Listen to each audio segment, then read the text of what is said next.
La musique aujourd'hui, sans Kofi, ne peut pas exister. Je le dis à haute voix. La musique congolaise, sans Kofi Olomide, ne peut pas exister. Mais bateau bakabonara, ceux qui longwe, moutali bosso babengaka, pour un conseil, pour un makambe belé, c'est Kofi Olomide. Non, choqué. Pour un dit de vérité, il y a maloba Kofi Olomide, et puis ça a battu, il dérange à battre. J'avais dit à haute voix, quand Sankara écoute, passe à la télé, pour avoir propos, ça vient de louer ensemble. Parce que Sankara dit à la télé qu'il est le vice-président, il y a Wenge Musique à maison. Le lot on négligé Kofi Olomide. Ah, on a beaucoup de choses. Tout le monde a une valeur, tout le monde est sur une nini. On le trouve normal, quelqu'un qui passe à la télé, c'est l'impolitesse. Moi, de dire des propos comme ça parce que quand on a les lotis lobby, que ce soit dans l'orchestre dans Bango, il n'y aura jamais quelqu'un comme Kofi Olomide. Le quartier latin n'est pas un club d'amis. On ne peut pas confondre le quartier latin et le Wenge. L'autorité, seule autorité morale du quartier latin, c'est Kofi Olomide. Le 19, on a bien Bakinoise. Événement le 19 na journée. Après on a un événement pape. Tant qu'on Kofi a mis Laurent Sokoko parce que ils ont Antoine, parce que ils ont boss ya Moga Samchito. Moi je l'ai suivi à la télé, alors que les lots sur Kofi a Dobolo King. Quelque part, Bango va contribuer à la vie à Kofi. Moi je pense même pas que Bisso Lelo contribution à Kofi Olomide pas comme ma boss Yamboka Dobolo King, le patron de la musique il y a Congo si le loi à la kaka. Je ne pense pas qu'il y ait une contribution de Samchito pour Kofi Olomide comme à Kofi Olomide. Mais par contre, Bango ne va rendre Kofi hommage. Donc pas qu'il n'a pas Djongati. Il joue Kofi Olomide. Ce qui a eu Academia, c'est lui qui a fait Academia. Azap parmi nos bateaux, intoxica, ninga balon, pas que nous sommes à Academia. Mansa Musique et Primus présente le concert de l'histoire, le show de la réunification. Wenge Musica 4x4 BCBG, 25 ans après, ils seront tous là. Le 30 juin 2022 au Stade des Martyrs à Kinshasa, venez vivre le show de l'année avec les anges adorables. Wenge Musica 4x4 BCBG, Yabiso Wenge. Prix 5 000 francs congolais. Ouverture des portes à 10h. Infoline 09 00 11 51 16. Une production Mansa Musique.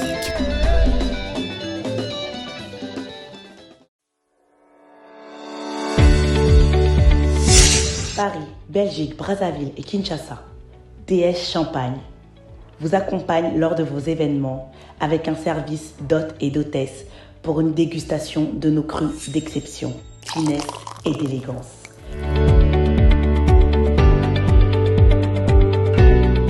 DS Champagne vous propose aussi la vente de ses produits en gros ou au détail. DS Champagne luxueux de Paris, Dédé Samba.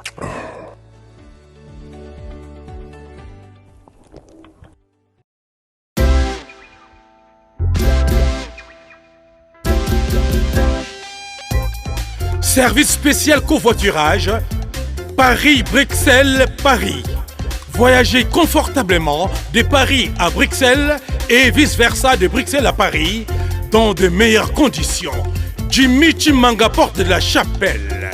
Contactez le service covoiturage Jimmy Chimanga, Paris, porte de la Chapelle. Composez vite. Le plus 33 7 87 76 95 65.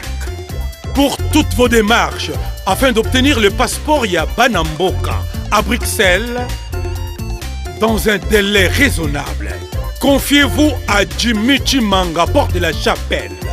C'est sérieux et c'est efficace. Bana King, Bana Dar es Salaam, Bana Poto, Bana Mokil Mobimba, Cité Moko, Afrique Info avec Franck Semaï, Yandankala, Twende. X-Bass, Marandura.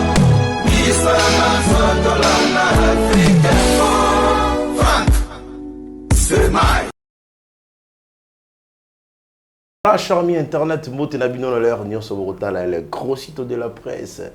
Et bien bolinga biso énormément parce que tout ça bien musala ah en Afrique info hein bolinga biso merci na ba tout ba la mugi na tongo ba tiki channel teo ba saka ba s'abonner pour s'abonner massivement parce que ici c'est l'excellence. Merci à notre sponsor au moment derrière ngaya wa Fabrice qui t'envoie parking à ba joueur ce qui était.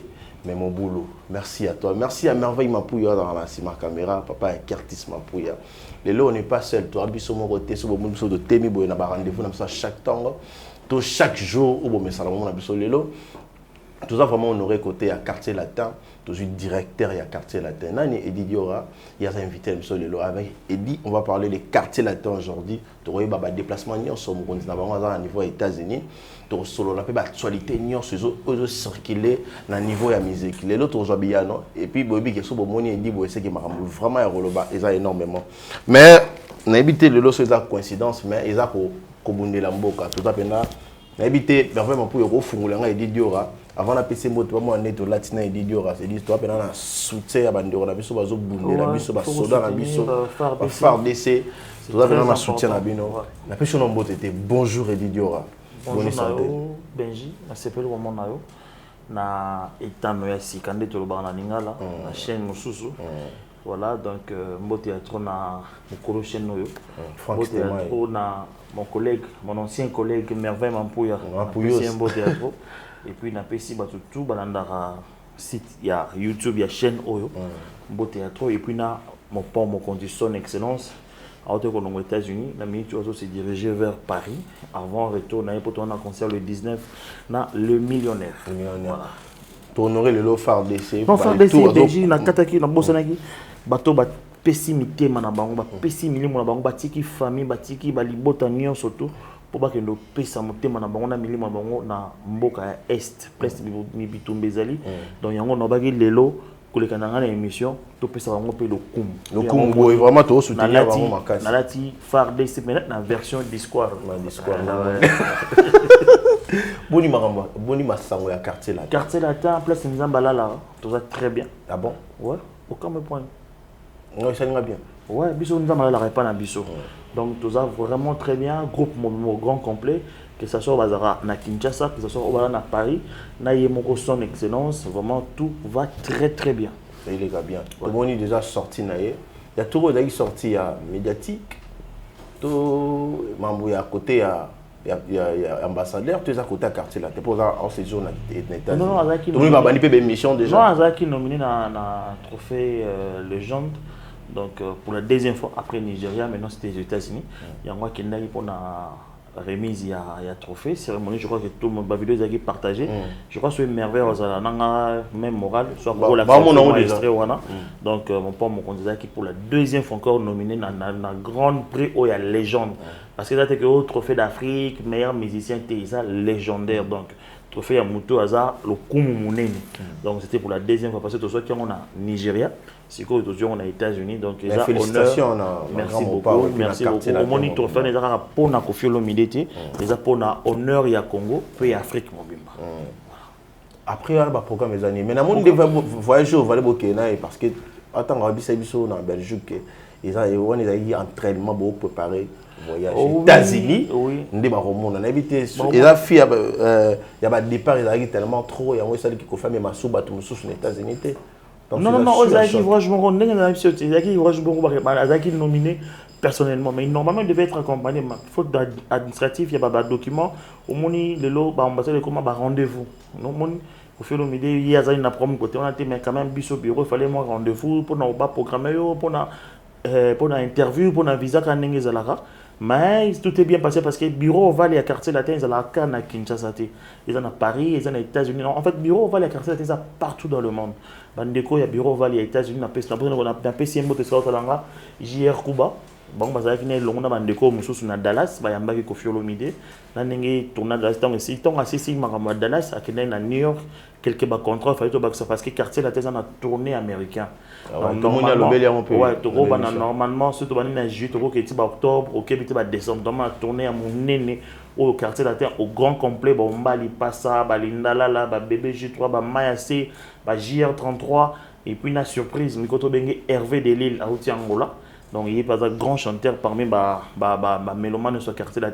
Il y a des gens à Paris, à Scotty, à ça mais belé tout ça. On peut se déplacer pour oui, quartier là, on a des gens qui se rappellent déjà, on peut se déplacer et l'on a Awawa au grand complet pour s'en pour des tournées américaines. Eddie Diora, ambassadeur Koffi Olomide. On a combien de nationalités Koffi Olomide? Ah, Congolais.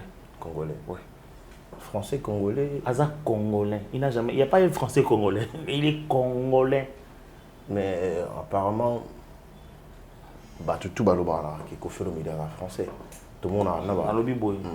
Koffi Olomide a bâti Didi Stone en France, a bâti Del Piero en France, a bâti Saint James en France. Obligatoirement, il peut peut-être avoir la nationalité, mais il a préféré qu'on soit l'année congolais. Mais avant la deuxième nationalité. Aza congolais, je le répète, je te dis que Koffi Olomide, il est congolais. Il a porté un passeport parce qu'il a un protocole. À un moment où le patron n'a voyagé. Aujourd'hui, il a un passeport diplomate. Mais, évité, tout le monde dit tout ça dans vidéo, mais après, je suis sorti la vidéo à Koffi Olomide. Au Listra, tout le monde a un problème avec la ligne, donc je suis évité.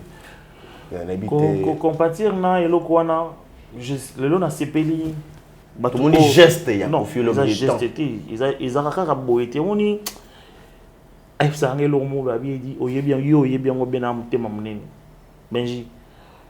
n'y aura jamais un deuxième Koffi après Koffi. Pourquoi tu dis ça? Je te dis, il date à l'élo, il n'y aura jamais un deuxième Koffi dans la musique. Koffi a un thème. Il faut rassembler, il faut éduquer, il faut Koffi n'a pas cité. Koffi a un souffrir, Koffi a un sympathie. De toute façon, elle a bien, mais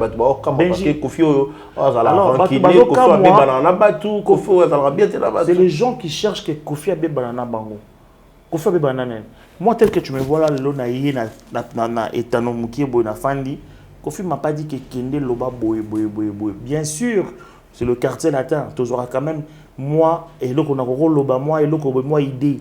Mais il ne peut pas m'envoyer que Kende kuna que nos filles en moto, que nos bébés en moto. Il ne fait jamais ça. Mais par contre, tout le monde a rango. Mais la tic. Non. Exactement. Il y a fait rigolo là. Tout le monde vidéo, mais il a fait rigolo les bandeaux les catés. Il y avait un problème. Ouais. Il y avait un problème de l'incompréhension. Koffi Olomide a jamais comme m'a fait rigoler na istika moko ki akanisa pour na songoli kam. Il y avait autre chose. Non, dans le bimbo on a fait rigoler. Exact les kambo oyo do kanisa on c'était autre chose. Oh tout le monde na tribunal. Je ne peux pas le dévoiler ici à la télé. Na do makambo il est na tribunal.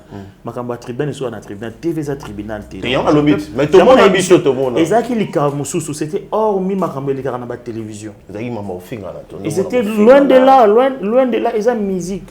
Bon belé lelo na TV lelo pour mon toi pour mon tout af cliquer na autre mon père son âme sœur na biso mélodie auto kufa. Ah ouais père son âme aussi. Mais tu verras que na ba page nyo sur YouTube au bord matin la mélodie bord sa photo à Koffi. Je me suis posé la question Benji, qu'est-ce que Koffi a à voir affiche naé toi elongi naé na site on a mais pourquoi on doit mettre Koffi? Il faut mettre Koffi pour que vous soyez suivis. Au moment na makambo ya wenge une photo de Koffi Olomide pour que ceux qui ont Koffi a la facilité il y a un côté aïe ba lo na kati côté na kati contenu za Koffi. Donc pour moi eza esengo pour nanga na mona ngo bien toujours rendre Koffi hommage du jour au jour et c'est là où le problème ba doit se comprendre que pour na bango que Koffi n'est pas auteur il est auteur de quoi? Il n'a jamais été auteur il y a séparation à Basongolo par l'orchestre Union sur Congo mais bateau bakabonara ceux ba longwe mutali boso ba bengaka pour na conseil pour na makambe belé c'est Koffi Olomide non choqué tu es choqué parce que so choqué nga ngo choqué nga bongo je te dis la vérité déjà franchement Mais bato bakabwanaka. Tant bakabwanaka ensemble, on voit pas Kofi. Mais ceux qui bakabwani, bah aura toujours conseil pour nini ceux gars vont takabwani na moto. Faut y avoir pas Kofi Olomide dans un conseil. Pour la sagesse. Tout le monde va y voir toi bakabwani. Pour la sagesse, bazana Kofi. Pour la sagesse.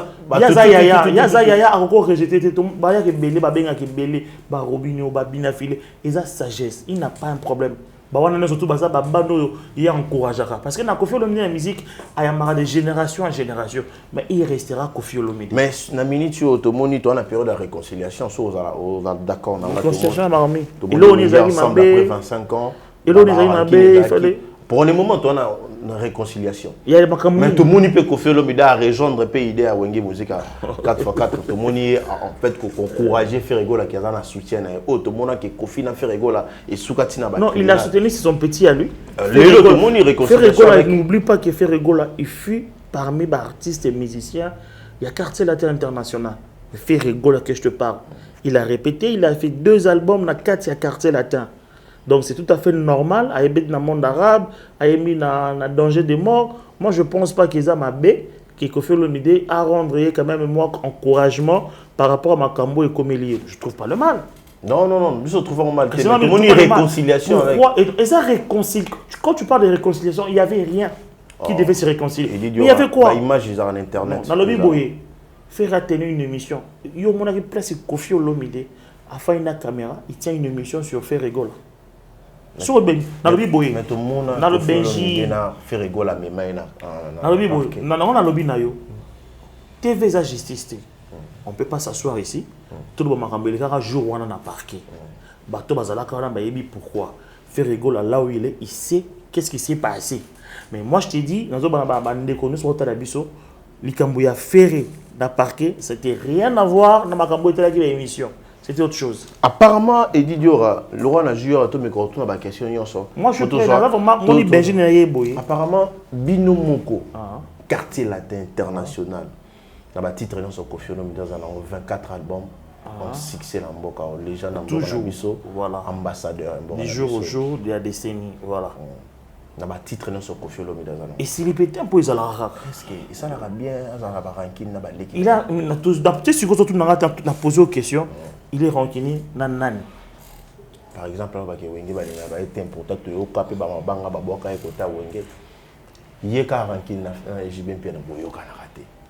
Ba tig o ils ont na to mona na bino so mo konza yo kana ba te bino ba problème moi na ba tirer pour une vérité à Kofi et blessé à battre. Pour la dire vérité, il y a maloba Kofi Olomide et blessé à battre et déranger à battre. Tu sais, le Lelo Benji, je vais te dire une chose. Wemba n'est pas là, Question n'est pas là, Wendo Kroso n'est pas là, mais il y a Nyokalongo qui est là, il y a Bozi Boziana qui est là, il y a Gina Wajina qui est là, il y a Kofi, on entend le baba, il y a Kofi Olomide. Parce qu'aujourd'hui, tout le monde traite Kofi Olomide vieux wana Kola, vieux wana Boy. Mais il a un grand frère à lui qui s'appelle Nyokalongo. Il a un grand frère à lui, Gina, il a un grand frère à lui, Bozi Boziana. Est-ce que ça marche quand tu parles tout le monde avec. Non, mais dans le monde, il y a un ranking pour notre. Avec Wemba aussi, ça passait pas, tu connais. Et ça, on va faire passer. Moutebi Wemba, comme Kofi Olomide Azata. Kofi Olomide, il fut le cofondateur, il y a Viva la musique. Kofi Olomide, il fut le cofondateur, il y a Viva la musique. Maramona, on va merveille à Katangote. Moutebi Wemba. Koleka Kofi na Viva la musique ensemble. Azati. Il y a eu ce qui s'est passé. Bato baloba makamafika koloba makambo eleka mambo. Yo mona Kofi a Kosola. Pourquoi c'est toujours Kofi? C'est parce que c'est toujours Kofi. Parce que quand je dis pourquoi Kofi Olomide, c'est parce avec que Wemba, tout le monde est contre, ils ont besoin que Kofi parce qu'il a besoin de la Kofi Matali Kolo, Kofi a côté dans Mambele. Oh, bah, besoin qu'il y a des gens, oh, le roi, bah, Bisso, bah, il dit, bah, merveille, bah, Jean-Louis Mbanga, bah, Sipo Jazz, bah, Mama Rifa, bah, JR Kuba, bah, Sandra Kazadi. Et ça, on a battu et belé, oh, puis, parce que la Mgarana Tongo, Aïf Sinzambe, battu mon à Kofi Olomide, n'a porté un au cœur parce que c'est mon patron. Moi, je suis payé chaque fin du mois. Donc, ça veut dire que prière, Nanga, Nzambe, abattu Nanga, abattu Liboto Nanga, abattu Nanga, patron Nanga. Parce que Benji, n'oublie pas que ce qu'il y a au Salara, okosenga na nzambe abatela mokonzi na yo po yo futama po yo futa ndako abatu ofuta courant ofuta mai. Donc biso la prière na biso ya ndenge wana. Donc prière moko te mutu asala pas mutu akosala ka prière ya mabe. Siko batu o baza na posa o yeke amona na ta disparaître. Pourquoi ba biso na bazala ka pona Koffi Olomide succès avec votre frère Fally pour parler la bonne succès en 65 ans, la jalousie est qu'en 65 ans Koffi Olomide habite à concert, il n'y a pas moins de $20,000. Non, lingai. Non, habite à pour les $3,000, $5,000, yo bimisa à 65 ans, mutu moko ta kolinga Koffi Olomide lelo habite à concert, il n'y a pas moins de $20,000. Voilà, na Kinshasa. Et c'est important. Mais je t'informe que Bisso, Kinshasa, tout le monde a un Koffi. Benji, le jour que tu auras l'occasion de voyager dans Bisso, où il y a valeur il y a Koffi. Bah esclave nyoso, où il y a Koffi Olomide, on appelle ça banca ba loge ba ko nzembo esclave. So ba kinzembo ba esclave, ba on comprendre pourquoi tout ça là makambo wana. Donc moi il y a des gens qui me contactent juste pendant 1 heure du temps. Il y a des fois même 30 minutes. Koffi Ayakaka, Afanda. Afanda Kaka, mon Kaka. Je sais combien il me paye. Que l'artiste a se déplacé Kaka. Le lot on négligé Koffi Olomide. Ah, on a beaucoup de choses. Tout le monde a une valeur. Tout le monde est sur qui nini.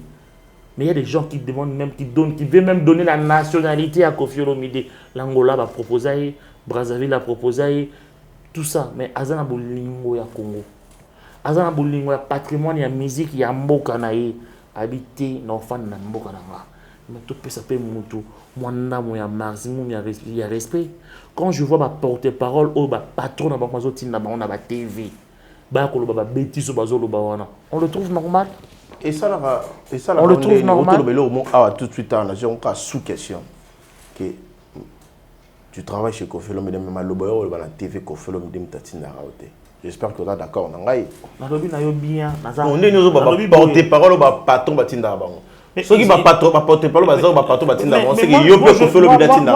Moi je suis directeur de production du groupe Quartier Latin. Je suis directeur de production. Moi je vois mal dans mon arbre, pas mal mais je vois Oyo au nom de Intel.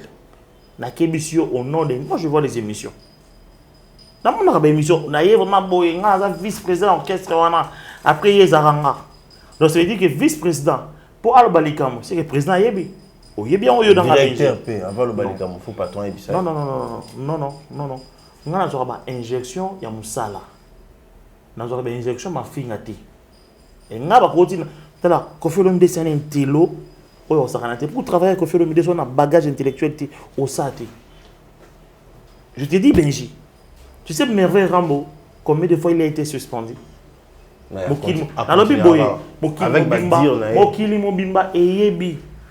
Pourquoi? Parce que Koffi Olomide habite à Cité dans ma finga. Il n'aime pas. C'est un parent. C'est un patron. Il doit être patron à Stone Télévision. Oh, Stone Télévision. Voilà. Il doit être patron à Stone Télévision. Bateau à Stone Télévision, et ça bateau à un quartier latin. Bateau basara na label Koffi Central et ça bateau basara na quartier tete et bateau basara na 4 ya résidence ya Koffi Olomide et ça bateau basara na Stone T et bateau na quartier tete. Que tous ces gens là, plus ou moins 80 personnes au hasard énumérées chaque fin du mois. Yo ronzima ke bateau na nenge Koffi Olomide ma charge wana nyo soto wana bateau wana baoza bateau bana sagesse pour recruter bon. L'église Source du Salut et JC Ministry organise un grand séminaire samedi 12 juillet au dimanche 3 juillet. Cet événement se tiendra dans la salle Birmingham Event de 14h30 à 20h. Comme thème, Accélération divine, ma nouvelle saison. Cet événement sera conduit par l'éminent serviteur de Dieu, le pasteur Jean Bosco, le jumeau de Bruxelles, l'apôtre Jean-Clément Diambilay de la RDC, et l'éminent serviteur de Dieu et conférencier, le révérend Raoul Wafo de la Côte d'Ivoire. Pendant ces 2 jours de séminaire, nous serons bénis pour la louange et adoration qui sera donnée par nos worship leaders, la sœur Sandra Mbouyi, l'évangéliste Thomas Lecoffé, Jonathan Gambela, Fiston Mbouyi, Jonathan Matanda, Lydine Tseya et la JKGD and Family. C'est une nouvelle saison qui commence. L'accélération divine, ta nouvelle saison. biso surtout ça va bon récrit. Mais les entreprises, c'est ça. Oui, les entreprises. Depuis 80, tu as une entreprise. Oh, chaque fin du mois. Oh, bafuta Ferregola, bafuta Fali Poupa, bafuta Samchitou, bafuta Willy Kabouya, paix à son âme, bafuta le feu Babiandonga, bafuta Batebeli, ba continuer à kofuta lelo ba Mbali Passa, ba Mayase, ba Biso Oyo, ba Jean-Luc Manga, ba Sipo Jazz, ba Nane et Beleti lelo. Et c'est la raté. Peu importe, concert ou sans concert, tu es payé chaque fin du mois. Moutou ya Nengwana, te rendre bon hommage. Moutou ya Nengwana ton toleki na télévision, te remercier ete. Nzambe azalaka na ye, mais tout le monde a Nzambe te. Mais Moutou yo asa ela yo li pamboli, o se remercier ete. Aux autres na prière, on ça la pona ete. Est-ce que Eddie Dio réussit à arriver à bofani na Koffi Olomide? Bofani bo solo là, pour ébisser tam suma bien. C'est le seul artiste qui partage avec tout le monde. C'est la question, non? C'est le seul artiste qui répond au téléphone lui-même. Alors, ouais, c'est Koffi Olomide, Ayokiyo. Même na petit peuple, Ayoraray na téléphone. Ça, c'est le 1 des deux. C'est le seul artiste qui peut partager même assiette avec toi. Na lipa, donner l'eau. Koffi Olomide que tu vois. Donc, ça veut dire que quand il s'agit de quelque chose, Ayoka Amotu. Atuna makambo. Est-ce que au monde ndenge ti boyaka wana kata mo fleury boko ti bo selbe émission, il y a un bureau qui est structuré, atuna ba vie na biso. Tout ça ndenge est-ce qu'il ne boye pas trop? Mais oyo na d'accord na été. Oyo na ontala ye mikolo ndeti boy. Ah bon ça va toyo kenan to pese chance. C'est ça Koffi Olomide. Il se autoprogramme pas le matin parce qu'il est boss. Alors le bas. Je ne vais pas dire ça à la télé. Il y a beaucoup de choses. Non, mais là, c'est depuis 6 h du matin qu'on est en train de tchatcher avec mon patron. Mais ça fait partie.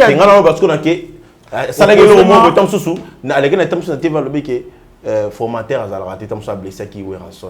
Yosko moni te yosko moni yango o yebise que te boss ne o lo ba tam so na neki na o rançon o salima be. Et c'est ça là derrière. Zonga likambo to lo ba on est formateur c'est important. Donc so leki na TV a lobina ba mona ke tam so na wase kandi ba sololi et leki na ngo bien to moni réconciliation la ba on ba le malobi ngam na loba te ki après biso après une soinzie so na nzambe so ba yokani te yem ta loba yango. Il a dit qu'il était dans le bas. Non, mais il a dit qu'il était dans le bas. Tu as dit qu'il y a un formateur. Dans le biboy. Côté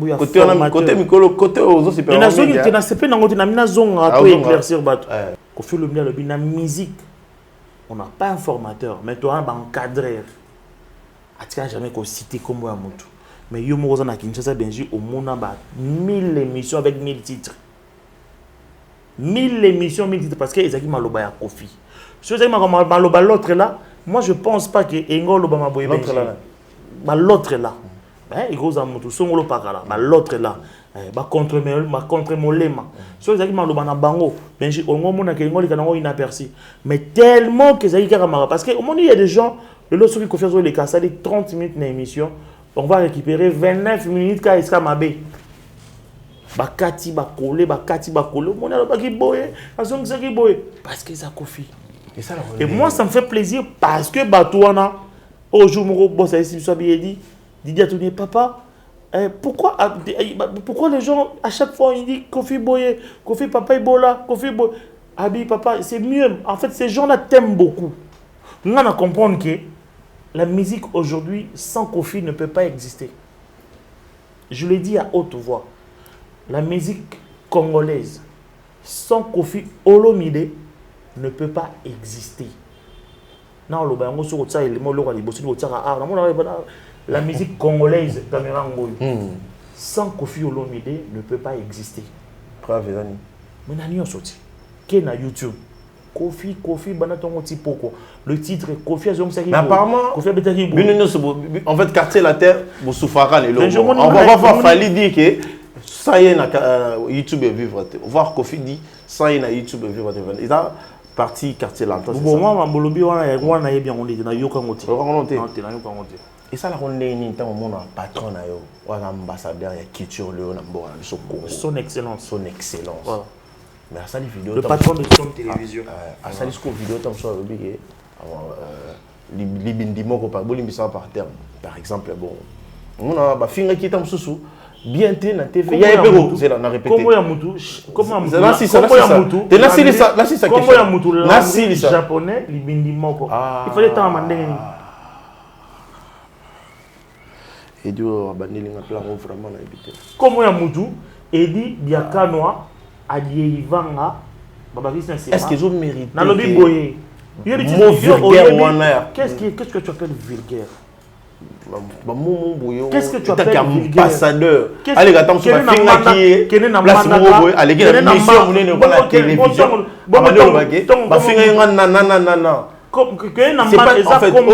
C'est comme la tribune à Bissot.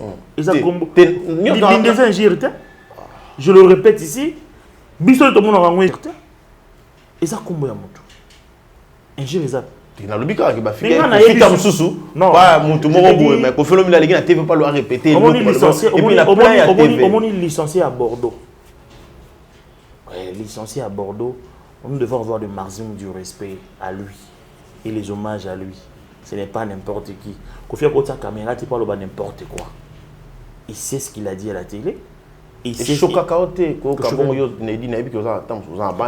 qui va me choquer parce que en Afrique Info et pas France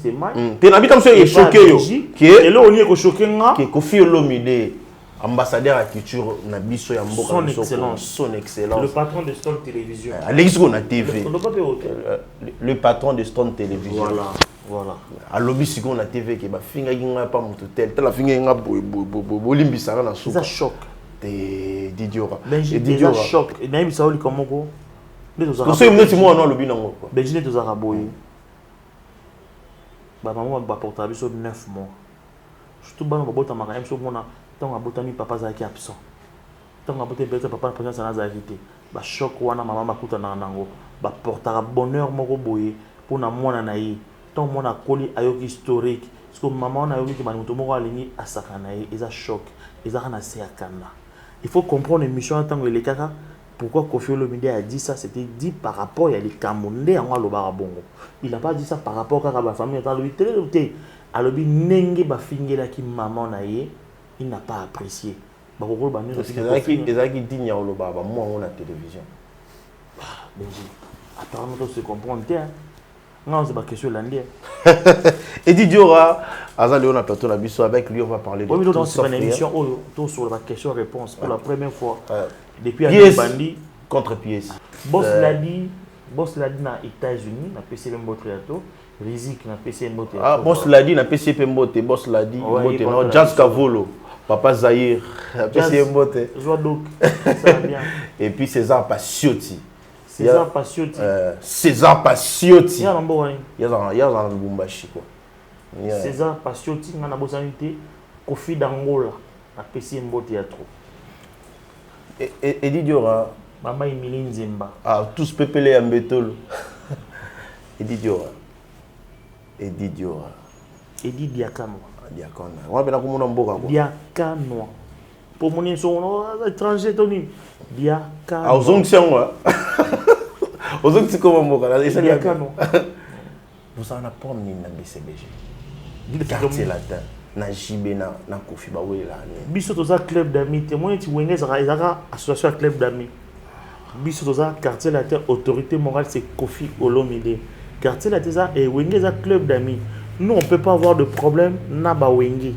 Ce sont des bana on a période moto on a Kofi Olomide do dédicacé Jibem Piana. Période du moto on a appelé Kofi Olomide dédicacé pe. C'est ça qui période album on a dit. Et quel album on est les kaka. Mais c'est quoi en fait? On a Kofi Olomide TV qui wenge balinga kete. On peut pas on a vu la biso apparemment. Et là on y est ça là. Et si on y a Kofi Olomide à Wele là. Moi je prends les bras Olomide quand Kofi Olomide dans ton tu le vois tellement beau. Ils sont tellement bons. Et ça va tout passer. Bon l'ingende. Bon parce que moi ils sont bons Kofi Olomide. Concert réconciliation tu aux le 30 juin ah. Non, on est un club d'amis. Quand c'est quoi ce que tu appelles les réconciliations et il y avait quoi? Moi je sais qu'il y avait un club d'amis à un moment basé à distance. Moi je sais que c'est un club d'amis. Pour le quartier latin, concert on est représenté. Pour le quartier latin, concert on est représenté. Je vois, comme quoi. Et représenté ni dans les Camerounais. Parce que dans tout le monde, à côté de Bino, on dit apparemment, on a évité ceux qui ont le Bino en Sankara. Vu qu'il y a la mingi concert na bango, on a visé beaucoup taper na kati pour vous faire détruire et nous ramener bon. On a évité. Comment on a un mot Bercy à Congo c'est Koffi Olomide. Tu es ba Congo Bercy. Tu es dans yo arena. Malgré ce qui s'est passé, Koffi Olomide reste le guide dans l'histoire de la musique congolaise. C'est le seul guide. Guide Baradete. Guide Aramoko. Tout Baranasima Mokomba Olanda guide. Je te le dis et je le confirme.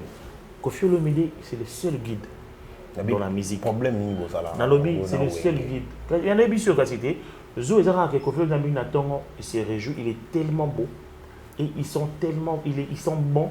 Tout le monde va. Et ça on est dit tant oublier na TV au fin à Weranson. On a l'idée en orchestre moi. Non, le fingue. Yo, va dire na autant solo ba na bien te pour na Weranson. Posez des questions aux amis pour répondre yo émission. Là ils ont ça là yo ndengini. Au legi na TV dit secrétaire. Mais qu'est-ce que tout le monde a fingue wapi? Va dire na roloba qui a bien te pour na Weranson. Et puis ndeko na pe merveille. Cité Wera. Et puis bozolo pe mamba bien te. Posez nga autant que émission na sala ki non. Na lingo reposer nga question na lobango bien. Na lobi ka ancien général quartier latin. Bozo ticket bataille contre Oye musique amazonais. Ba ko généraliser les arabiens. Mais yo ça directeur ya. Nga Edi Diakano, j'ai pas apprécié. Moi Edi Diakano, je n'avais pas apprécié. Démarche Oyo garçon ça ba émission pas Wera Onani, comment il s'appelle? Garçon quoi ya mabele on a mingi. Garçon ya quoi ya mabele. Garçon mo ba ça émission quoi boya lo ba trop boy. Akumisa ba sani bani comment les autres qui mangai. Moi j'ai pas aimé personnellement. Ah voilà. Moi j'ai pas aimé combo ya Sankara d'écoute. Na mon mabele. C'est un comédien. Moi je le sais qu'il y a dans ma boké. Nga na mon personnellement, nga na mon tant ça ba blog na wana. Pour moi quand il passe il tient des propos. Pourquoi ton garçon là les caralo ba propos sur Koffi Olomide les gens ne disent rien? Pourquoi tu le barangoti? Plusieurs fois. Il tient même dans ma vie privée. Et ça vient d'où? Et ça vient de qui? J'avais dit à haute voix, quand Sankara d'écoute passe à la télé pour avoir propos, ça vient de Weranson. Parce que Sankara dit à la télé qu'il est le vice-président, il y a Wenge Musique à Maison Mère. Sankara a dit à la télé qu'il est le vice-président de Wenge Musique à Maison Mère. Et quand Sankara passe à la télé pour tenir ma propos, pour tenir ça vient du président. Le président et le vice-président sont le même. Non, retourne une question. Il n'est pas le vice-président de Quartier Latin. Il est le porte-parole de Quartier Latin. Il a été choqué dans ma propos tenu par Sankara Dekuta. Voilà pourquoi vient de Weranson. Et voilà pourquoi il a répondu directement. Voilà pourquoi il a répondu directement à Wera. Je vois le monde dans ma bêta. Apparemment, les Sankara sont noté parce qu'à Sambarana président ça lui fait du bien. C'est l'impolitesse. C'est l'impolitesse. On le trouve normal, quelqu'un qui passe à la télé, c'est l'impolitesse. Moi, de dire des propos comme ça parce que quand on a les lobby, que ce soit dans l'orchestre dans Bango, il n'y aura jamais quelqu'un comme Koffi Olomide. Il n'y aura jamais quelqu'un qui va faire la musique comme Koffi Olomide. Il n'y a jamais quelqu'un qui est intelligent comme Koffi Olomide. Dans l'orchestre, je l'ai dit à haute voix. Donc, Moutois a mal élevé, mal éduqué, il va tenir des propos pareils. Moi, je l'ai dit, il est impoli. Voilà. Voilà. C'est que Merveille ne rend pas impoli. Merveille a répondu juste. Mais Merveille a dans lobby boyé. Il a dit à Weranson. Il a répondu à Weranson. Merveille a la capacité de Weranson. Il est le porte-parole du groupe Quartier Latin International. Quartier Latin, il est le porte-parole. Le rôle d'un porte-parole, tout est dans la classe, non? C'est quoi le rôle d'un porte-parole? Porte-parole, là, on rassemble,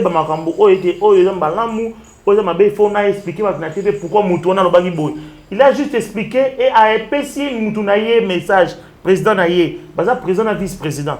Aïe, si président qui est bien dans mon mato ici. Très simple. C'est le message est passé. Je ne vois pas qu'on peut rester là, polémiquer, se focaliser sur le sujet au Wana. Koloba, ndeti koloba ke. Mais bâtiment sont pour ça ça dans quartier la terre. Boya on le baron na TV c'est ça. Musuku tolobi na misote. Hein? Musuku tolobi na misote, ce n'est pas important. Ba auto yeda, ba auto sunga. Na yoka nzembo pavillon 8. L'album les Niatakans.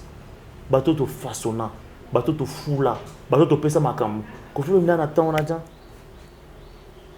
Bateau lelo, ba mo na kaka bonner, bateau ba moni lelo ba mona TV. Mo tout moi l'équipe boy. Na bete d'être qui solo un garçon yo Sam Chito. Moi je l'ai suivi à la télé, alors que lelo sur Kofi Azad Dobolo King.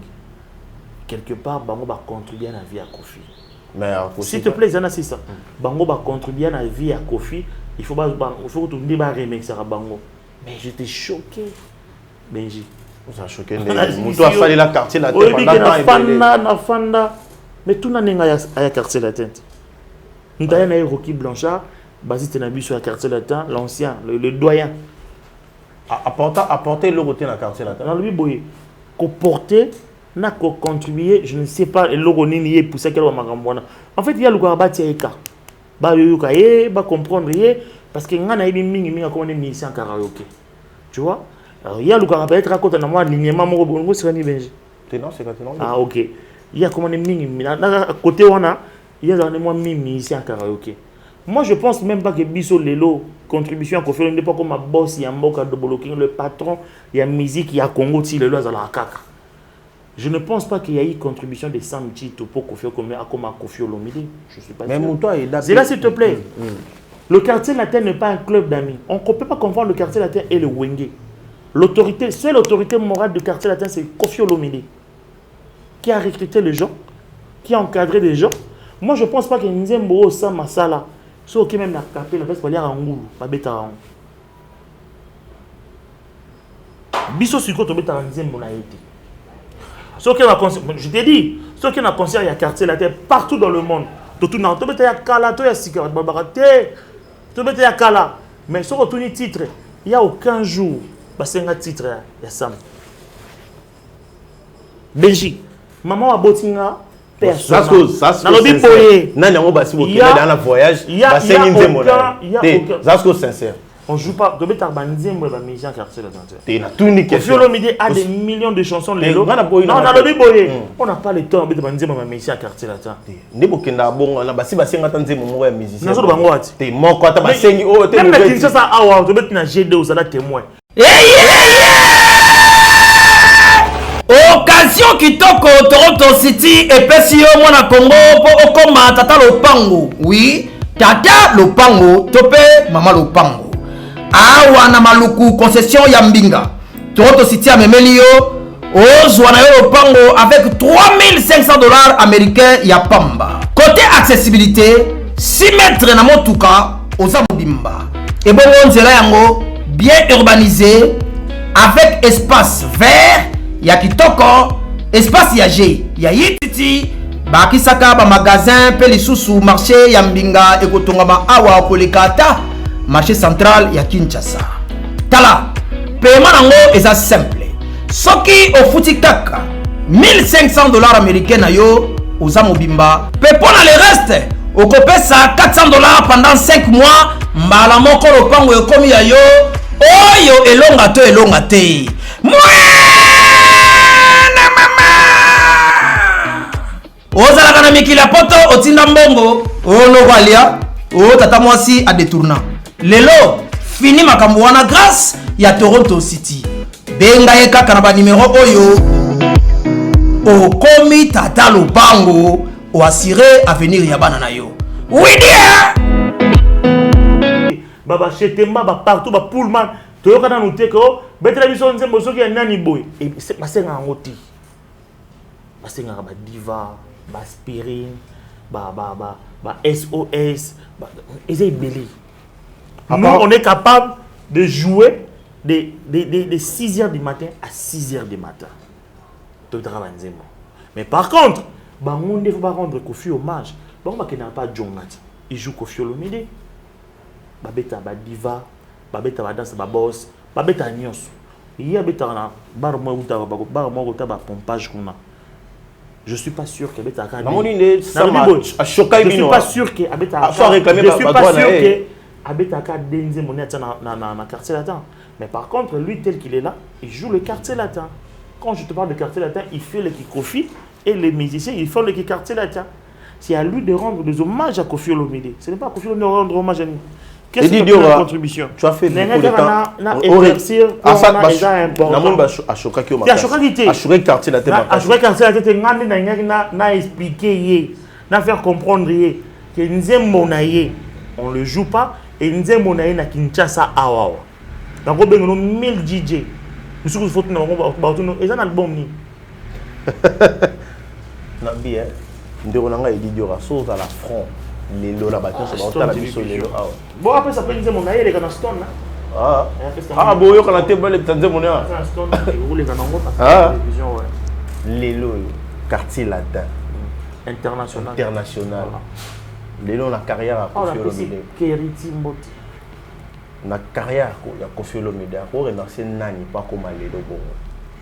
Akoma de Kofi Olomide ko remercier na bino na conscience na bino lelo remercier comment ki aiba ki pour na zagi na nani te pour na ngwa tsaki ngapwa to na ngwa ko ngwa tsaka bango toujours au banche na bango nyo soto bana nyo soto ti lelo tu as parlé de vivre la musique na quartier latin tu as parlé de vivre la musique je te forme aussi aujourd'hui que na quartier latin il y a pas eu de démission bato ba pema ande mingi ba kinda wana baloba te que na longo été ba ki ensemble peut-être ça va père de famille tout ça. Mais le quartier latin, la porte elle est grandement ouverte dans ma ancienne surtout. Mais le quartier latin, ce n'est pas un club d'amis, je le répète. Tout le monde Fali, contribuer à côté de la Kofi Olomide.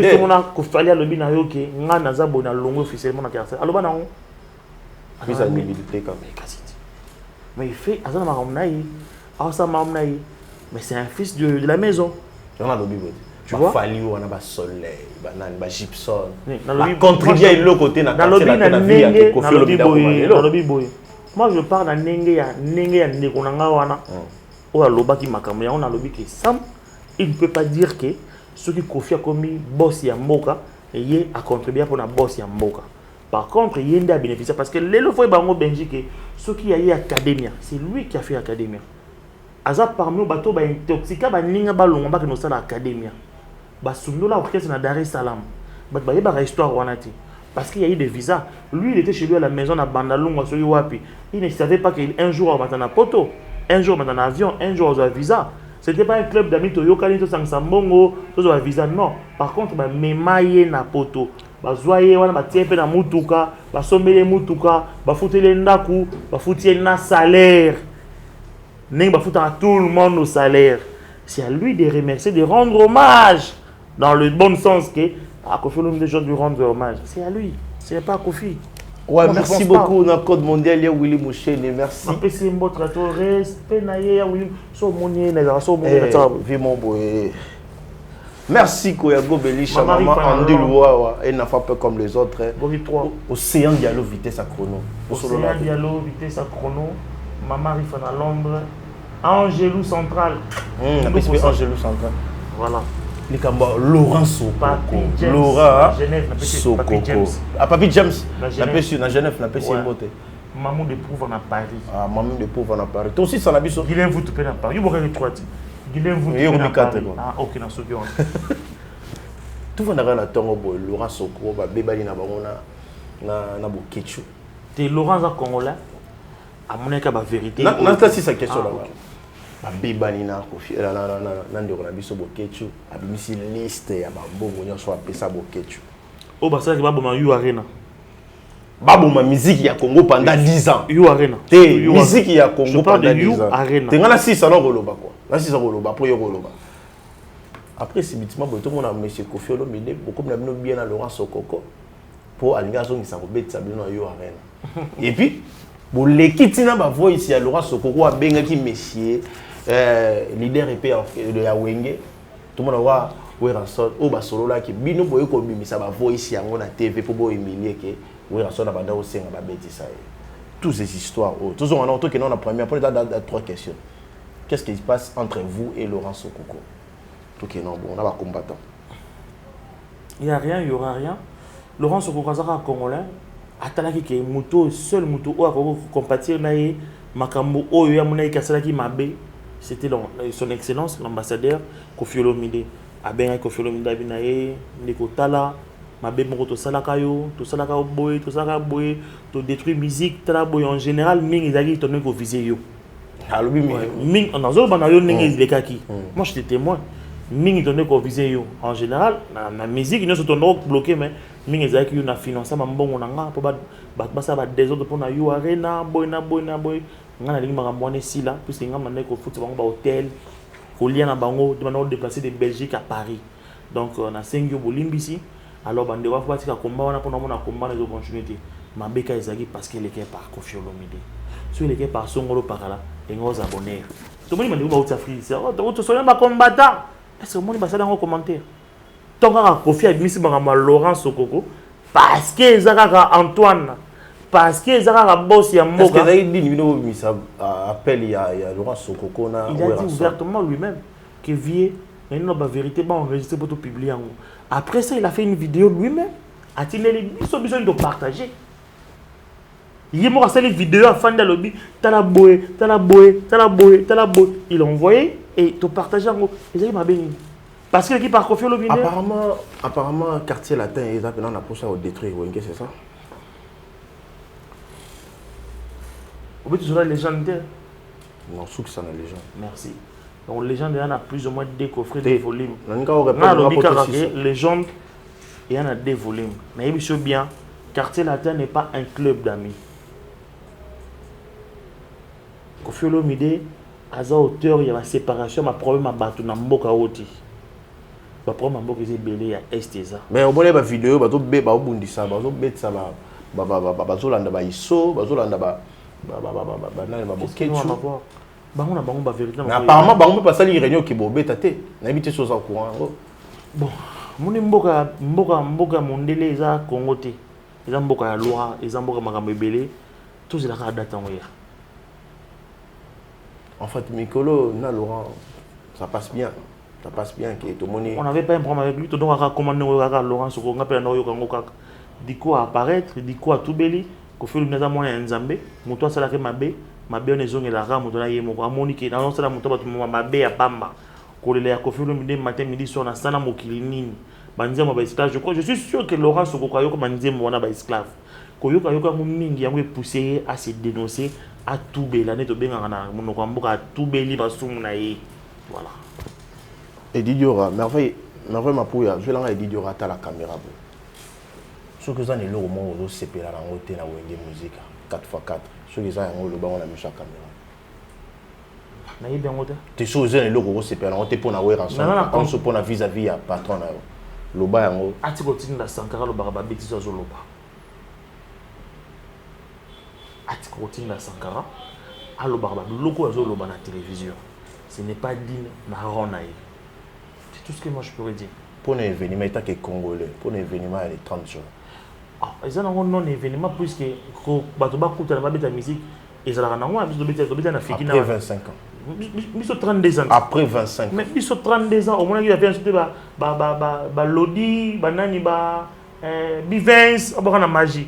To beta na fiki na to beta na fiki na 32 ans. Donc sur les 25 ans, il y a mon avis sur que la différence c'est ça que bango ba club d'amis. Mais nous, tous a entreprise. Oh, il faut tamaka. Où ils ont une autorité morale, c'est Koffi Olomide. Mais par contre, Bango, il y a un club d'amis. Il y a Sangani, Basali, moi, il y a Bango. Donc, nous avons ça, il y a un événement. Chose qu'on compte la merveille, étant que directeur, on appelle la poste, il y aura directeur, il y a quartier latin international. Superviseur de télévision. La bague, c'est soit. Tu as un titre, ça, non? Nabaki c'est pas titre na onyo soza. Mais nous sur le lobby on a yo. Il y a Stone Télévision distributeur na ngo. Stone Télévision. Voilà. Utalisco merveille rambo finga we na son nos parents dans l'entreprise roi quartier latin. au bende ma to ko ba ne lo moi ça la siko le pe message na wera son message ni au pe sa merveille sans total merveille je t'encourage na yebi ke tumbana o bandi ke na ngoti na suka vérité o yebana elo na ko bana merveille ngo apparemment tout ba ta biso ba zo ba te ba comprendre ba comprendre en tout cas océan dialo to ba ta biso ba comprendre ke Maramunio so oyo Océan Diallo a comprendre merveille ça la TV Océan Diallo il dit dio rasignara likona Océan Diallo a comprendre pour ayebi ke mamna lo ben na ka vérité message pour na faire rigola ba gola tout ba ta la bino golache ya yebi nika ayebi mamu surtout wana courage naza mobali na yebi ke po aza mona mabele ngana mona ngoto yepi mona ngoto ye mapanya me donc courage ya trop apesi mboto ya trop force na ye na yebi ke oleka eza makambo ekomela bato nyonso surtout na mokili amona ngo normal eza makambo ya famille mais je suis sûr na ndenge na yebeli ye akoleka ba étape wana ba promone oleka nango et là on a un bon moment au marché donc c'est tout à fait normal ba procédure ngo kende bien puisque ala makambe belé à osala vu que album n'est na marché il faut ça lango ba promotion tout ça ba stratégie belé donc n'encourager Skazali azala ka mobali et ya yebi monto dans la quartier la terre azara toujours na force donc ya yebi que place azaki bien encadré alors mon ouais en son arrive même le on n'est pas problème mon amour tout ça nini baba le on est dans nango il y a mon ouais en son a rappelé parce que a peu formation pas ouais en son tout le monde a ba image légende ça sort quand pour ceux qui sont en haut parce que trop de juillet déjà ba reçoit premier volume il y a coffret na monsieur la légende ba reçoit clip na audio na juillet les juillet date vraiment ils ont vraiment sûreté na autorité morale où ça vient de producteur parce que monsieur Stofile Moussala tout pour le terrain même d'être exécuté quand retour à Kofi Olomide à Kinshasa est-ce que ma programme à Kinshasa ezali ba concert ezali le 19 na bengi bakinois na bakinoise événement za moko le 19 na juin après on a ils ont événement pape donc na bengi batutu mais vraiment pour na saini vraiment mais vraiment pour yatse lo liboso ba kofifi na ba kofiette date za moko le 19 juin na Champs-Élysées na boulevard ya Kinshasa le millionnaire club plus café musique ezala le Champs-Élysées à Kinshasa le boulevard na ici minute boya ebele événement za mibale na juin moko eza na juin moko eza na juillet le 2 le 3 le 4 arrivé à Pape na concert ya Kofi Olomide na juin donc na ici bana kin tout bozala événement za 2 ba Kofi fina ba Kofiette bozala wana $30 ya pamba tout en les millionnaires bo sepela boyoka ba ngobila boyoka ba SOS boyoka ba Spirit après to yamba papa Roma vrai ou faux Kofi Olomide a invité dans les 30 jours là na martyr fou tous ceux qui sont cette émission awa tous avez na dit diora message na ya suka ya mwana na invité so pesa quelques salutations dans le batala moi nanga to ça 4 ans oh joyeux anniversaire na comme les Galliano oh Galliano voilà na pesa Galliano joyeux anniversaire à toi maman Rifa a pesa un boté à toi mande autour la biso na pesa numéro nanga pas problème numéro nanga 4 x 9 03 903 moi conseil quand ndenge zalara moi il était bon donc plus 243 999 4 fois 03 903 donc voilà. Merci à l'équipe de Mobima, merci à Château Kolo et puis merci à Merveille Mapouya Mapouyos papa na Curtis Mapouya, merci à Océan Diallo Vitesse Akono, merci Koya Gobelisha maman on dit wawa un enfant pas comme les autres, merci beaucoup na yé à la code mondial ya Willy Moshene a PC moté pas sa zone et puis César Passioti Jonathan Balox mon petit je te salue on a bien énormément va tout beau ba tali biso lelo oui ba na question ça m'a PC grâce à la prochaine abonnez-vous massivement ici et puis Fabrice qui t'envoie notre producteur il y a dans Sima il y a un sponsor officiel na biso parking à jouer merci à vous si nous avons prêté biso encore vite au coup à la prochaine bye à la prochaine ciao.